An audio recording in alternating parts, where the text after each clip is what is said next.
congratulations on this incredible movie, girls. Thank you. Now, Sienna, you've said that in some ways playing Deb was similar to playing Hamlet. What did you mean by this, and how did you prepare for this extremely challenging role? Did I say that? What did you mean by that? Wow. I think what I meant was it was a huge undertaking. It was just an enormous role. It was also a fully realised character, which is really rare for women to read. And I think what I meant by that is probably she begins as one thing and ends as something completely different. And the arc of it felt like a play or a big undertaking. Yes. But also a heavenly character. So what went through your mind the first time you read the script? Is that a tough question? Well, no, it's not really. I mean, it's a simple answer. It's like I got to like page 32 and I was like, I've got to do this. It was one of those. It was that simple. It just kept ringing these bells, like it kept ringing. It kept just going, I know that, I know that, I know that, I know this woman, I know who this is, and to me she was sort of living on the page, off the page. And I was looking for something that was really very, very character-based, like that, character-driven. And I was that sort of weird kid growing up where I was not the sort of Star Wars kid. I like things like Alice Doesn't Live Here Anymore in terms of endearment and Kramer versus Kramer. Those are the films I always liked, and Paris, Texas. I just didn't care about what the other lads were. So I suppose coming from a love of that kind of storytelling, which is obviously very much more character-based and less plot-driven, this one just resonated, and I've got, I'm a father of 3 daughters and 2 sons also, but I have daughters, and that somehow it was important to me to tell a story about my own feelings about parenting and mistakes I may have made, mistakes my parents made.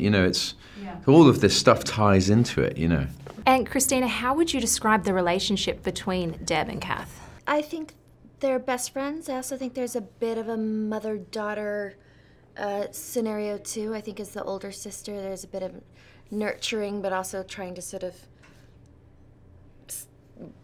I don't want to say reprimand or school, but a bit of parenting there. So it's this sort of push and pull, but like ultimate love in the end. Well, your chemistry on screen was incredible together. Thank you.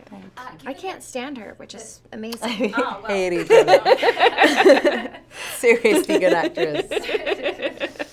There was one moment that I found really powerful, and it's when after Deb crashes her car and she's walking down the road alone in the dark, blood dripping down her face. She looks numb and there's this sense of eerie emptiness. What was it like to shoot that scene? Well, first of all, it was the very last shot of the film. Oh. And she had to get a plane. Ask her, and she was getting annoyed because it was like really cold and she was wearing shorts. Yeah. She was freezing cold and it was just taking a long time to light it and get it bright and all that. And it was a very, very, very long shot because it actually began back at the car. But I think I had such a it was such a clear idea about what that moment was going to be like, and there's a lot. It's almost like a in a funny sort of way. It's almost more like music. That shot. It's a transition, but it's also a walking back into life. That. The crash didn't kill her, and I wanted there to be certain ambiguity to how she went off the road. Clearly she's drunk, clearly she's overwrought emotionally, she's unraveling, but I also thought that it would not that you have to sort of feel that, I think you feel that she's on that, walking that line. And of course it doesn't work. That's not that easy, love. You can't just drive a car off the road, and it's to do with the grandson. In my mind, it was to do with the grandson. It was to do. I have to stay here. So it was the dragging of the feet. She's wearing UGG boots, like the dragging of the soles on the road, and the breathing, and the sound of nature, and all of that stuff was all. It was all there anyway. on the night, and it just, I know, it was kind of wonderful, that shot. But then we wrapped and she was like, right, let's go, get in the car and go. Well, given their circumstances, what is there to admire of both Deb and Kath? These are real women who, I mean, I love Kath. Kath is, you can talk about her too, but she's everything Deb isn't. She's got it figured out. She has this amazing husband. Terry is really the one great man in the film. And she's there, she's reliable. Deb is completely chaotic and messy, I think, because she's got Kath. I think if she didn't have the safety net of that relationship, she would be probably more restrained. And I feel like the Deb character is what Kath wishes she could be. I think there's a spirit and a rebelliousness and a